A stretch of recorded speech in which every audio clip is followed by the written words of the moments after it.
Prepare to revisit your Blox Fruits adventure across 10 thrilling stages, from beginner challenges to legendary expertise. Stage 1. Discovery. What is this game, and why is everyone discussing it? For many players, Blox Fruits is more than simply a game. It's a complete adventure ready to unfold. Perhaps you were browsing through Roblox, feeling utterly bored, or your friend couldn't stop enthusiastically talking about it. Next, you hit play, and bam, you're transported to a realm where fruits grant you extraordinary abilities, and you must decide between pirates or marines. And just like that, you're in. However, to be truthful, none of us truly understood what we were doing initially. Recall that initial instance when you understood this was not merely another Roblox game? Whether it was the crazy One Piece themed universe or the overwhelming number of people discussing it, that initial moment was unforgettable. Stage 2. Choosing your path. Pirate or marine? Well, the choice is obvious, right? This is the point where the true adventure starts. You encounter a decision that will define your whole Blox Fruits adventure. Will you accept the chaos and liberty of a pirate, or will you uphold justice and order as a marine? Let's be honest, many of us eagerly seize the opportunity to become a pirate, fantasizing about epic battles,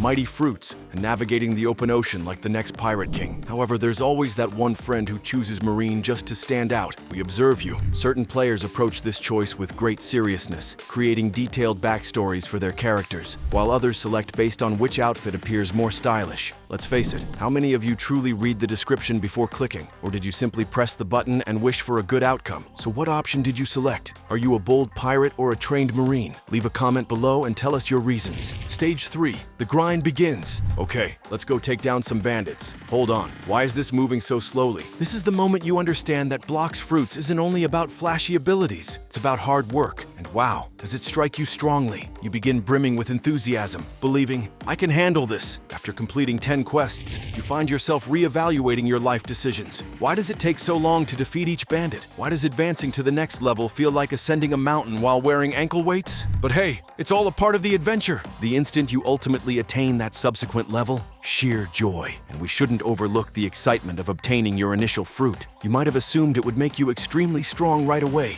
only to find out that not every fruit is the same. Perhaps you obtained the kilo fruit and wished you hadn't. Or perhaps, just perhaps, you happened to be fortunate and obtained something incredible. What was the initial fruit you ever received? And did you really know how to use it? Or did you mistakenly consume a spoiled one and regret all of it? Stage 4. Fruit obsession. I require a fruit. Any piece of fruit. Just hand me one. At this point, you're entirely fixated on obtaining your initial devil fruit. You search the globe, seek out Blox Fruits vendors, and hope to obtain something worthwhile. You examine each fruit spawn spot like a detective uncovering a mystery, refreshing the store every few hours, wishing to find something worthwhile. You might even think about using all your hard-earned Belly or Robux simply to acquire something, anything that will truly give you a sense of power. And then it takes place. You ultimately receive your initial fruit. Your heart is racing. You inhale deeply, consume the fruit, and it's chop or rotate, or perhaps another fruit that serves no real purpose. However, you are indifferent. For you, this is the most amazing thing of all time. You race about, experimenting with your newfound skills as if you've accessed a long-lost force. You confront NPCs, engage in fights you clearly shouldn't, and convince yourself you've become a PvP master, only to be utterly defeated in moments. Share with us what your very first fruit was, and did you genuinely enjoy it? Stage 5. Awakening Fruits. Hold on.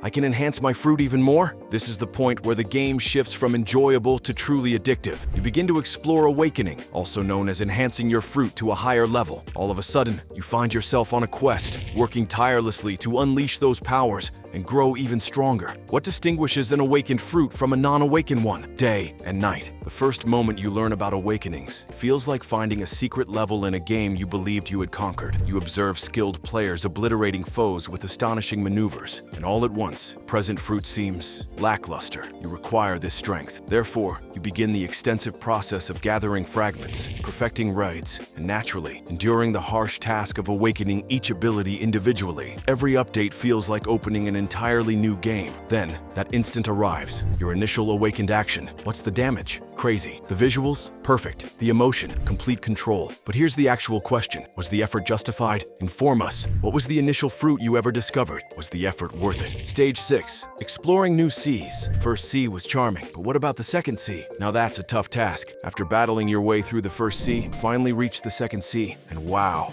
the foes are tougher, the bosses are more challenging, and the stakes have significantly increased. But isn't that the excitement, actually? You begin to sense that you are truly making progress now. The true adventure is only starting. As soon as you enter the second sea, one thing becomes clear. You are no longer in the beginner area. The era of effortlessly taking on weak bandits is over. Each encounter now feels like a boss fight. If you weren't focused before, you should begin now because these foes are serious. The second sea is the place where players begin to demonstrate their value. Fresh islands, fresh challenges, and naturally, new legendary fruits. But let's be truthful. How many of you felt totally confused on your first day in the second sea? Absolutely. We've all experienced that. What was your greatest challenge when you initially ventured into the second sea? Share your experiences in the comments. Stage 7, the raid era. All right, gather up. It's time for the raid. At this point, you've realized that collaboration is essential. You begin participating in raids, eager to gain exciting new skills. At times, it goes very well. At other times, let's just say that some of us have terrifying tales of being utterly defeated. The initial moment you enter a raid, your hands tremble. The foes are not to be underestimated, and the tension is high.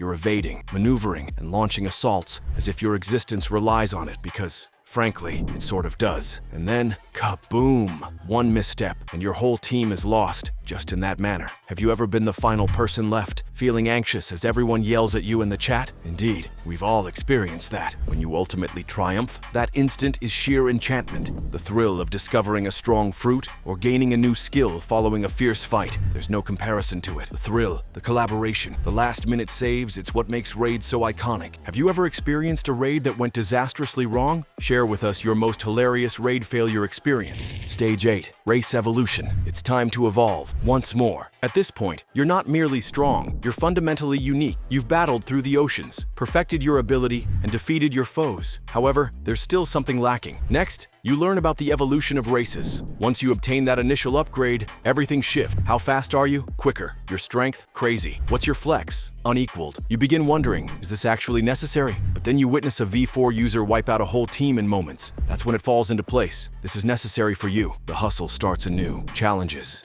battles, endless hours of irritation. But once you transform, the world kneels before you. Suddenly, evading strikes seems effortless. Your skills are more powerful, and you move as if you've reached a higher state of being. The rivalry intensifies. Each battle now seems like an examination of supremacy. Who possesses the most powerful evolution? Who is the quickest, the finest? Which race do you believe is the greatest? And for what reason? Is it the lifesteal of Ghoul? Mink's unparalleled quickness? Leave your choice in the comments. Stage 9, Mastery and PvP. Challenge me to a one-on-one, dude. At this stage, you've perfected your skills, and it's time to put them to the test. PvP matches turn into your latest fixation, and triumphing over other adept competitors? Nothing compares. You begin the quest for bounty, confronting competitors, and showcasing your abilities in each fight. As soon as you execute your first flawless combo, evading strikes expert and delivering a powerful counterattack, you understand that this is what all that effort was aimed at. You dedicate hours to refining your skills, studying PvP guides, and committing every attack sequence to memory. You develop the ability to anticipate your adversary's actions, neutralize their tactics, and change the outcome of the fight just in time. Your hands tremble following a heated 1 versus 1, and when that victory screen appears, it's all pure adrenaline. And let's not overlook the time you defeated that player who always appeared invincible. Delicious payback, isn't it? Now, each time you step onto the battlefield, your name instills fear in others. You have formally entered the ranks of the PvP elite. What is your most iconic PvP win? Share your greatest moment. Stage 10, Legendary Status. Maximum tier, complete energy. I have transformed into a deity. This is the supreme display of confidence. You've attained the highest level, you've unlocked all features, and now you're essentially a legend. Rookie players admire you, foes dread you, and you've truly become one of the top. But here's the fundamental question. What comes next? At this point, you're invincible. You walk into the server, and the chat immediately explodes. OMG, it's him! Players flock to you as if you were a celebrity, pleading for duels, requesting advice, or simply seeking your attention. You possess the most unique fruits, the most powerful weapons, and a bounty so immense that even Marines think twice about pursuing you. However, let's be truthful. This isn't solely about power. It concerns one's legacy. Do you leverage your position to assist newcomers, build alliances, and guide the next generation? Or do you embrace your villainous side, pursuing anyone who dares to oppose your rule? Regardless, you've established your place in the history of Blox Fruits. When did you first feel like a genuine Blox Fruits legend? And that, my friends, is the experience of every Blox Fruits player. From oblivious beginner to iconic fighter, we've all experienced it. If you've reached this point, you're a real enthusiast. So remember to like, comment, and subscribe for more more amazing Blox Fruits content. And hey, come join our Discord community for special giveaways and awesome Blox Fruits conversations. Catch you in the game.